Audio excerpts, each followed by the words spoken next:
Hi, this is Randy. Welcome to my channel. If you would please subscribe to the channel and give me a thumbs up. These are things that'll help me get my channel pushed out. Right now, they offer it to no one. I have to do it all on my own. So if you could help me, it costs nothing. Just subscribe and give me a thumbs up. Today we're going to talk about, is your tongue speaking life or is your tongue speaking death? We need to find out exactly what we're saying and what we mean so that we can speak things that are good. Proverbs 18:21 says, "Death and life are in the power of the tongue, and those who love it will eat of its fruit."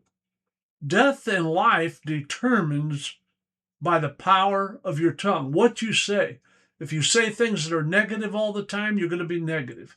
As the old saying goes, we all have heard it and said it many times in our life, your tank's either half full or it's half empty. Most people try to be optimistic, I think, and try to say it's half full, but there are people that just look at everything negatively, and we should use the power of our tongue to speak life and to speak good things and not to speak negative things and things that will not give us good outcomes in life. If you say I'm defeated, then you're defeated. If you've ever watched a boxing match, my father, before he became a minister, was a semi-pro baseball player and a semi-pro fighter. And he said you could see it in the guy's eyes when he got in the ring. If he was really competent, if he felt like he knew what he was doing, he was a more formidable person to stand up against a foe than it was when you see a guy with fear in his eyes or he's confused and you can see it. So we need to realize that the power of our tongue is very important. We hear people all the time say something, they say, well, I really didn't mean it. I shouldn't have said this. I shouldn't have said that. I understand. Sometimes in the heat of the moment, some people lose their temper and they say something they shouldn't say. But if you say the same thing over and over and over, and you keep telling people, I'm sorry I said, I'm sorry I said, you've told them, I don't know how many times I hate you. Guess what? You hate them, or you wouldn't be saying it all the time. The abundance of the heart, the mouth speaks. And so you need to be careful. When you get a thought up here, filter it before it comes out here.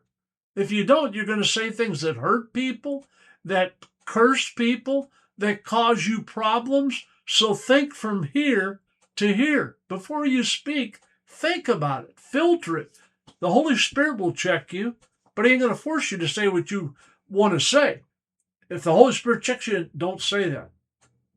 And you think, I shouldn't say it, but you go on and say it anyway, guess what? You're in trouble. It's your fault. 1 Peter 3, verse 10 and 11. For the one who desires life, to love and see good days, must keep his tongue from evil. Keep your tongue from speaking evil and saying negative things, and his lips from speaking deceit. Don't you love to talk to people when their lips are moving? They're lying. You know it. Everybody knows it. They're a habitual liar. I've met them, and it's just horrible to be around people like that. But they are. But we need to be careful what we say. He must turn away from evil and do good. The Lord's telling us, don't be evil, do good things, not bad things. Say things that are kind. Be kind one to another. Don't be vindictive, and don't say hateful and mean things.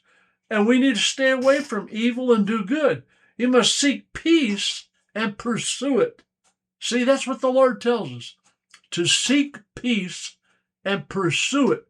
So let me leave you with this. Is your tongue speaking life or is it speaking death? Are you speaking good things or are you speaking negative things? It's entirely up to you. The Lord will give you good things. Good things come in your mind, sometimes bad. You're the gatekeeper of your mind. If something comes in there and it tells you don't say it and you do it anyway, you're your own worst enemy. I hope you got something out of this. Please, if you're doing things that you shouldn't be doing, saying things you shouldn't be saying, ask God to help you. Thank you for your time this time. Till next time, Old Rev May's going to sign off. Please subscribe and give me a thumbs up. Thank you.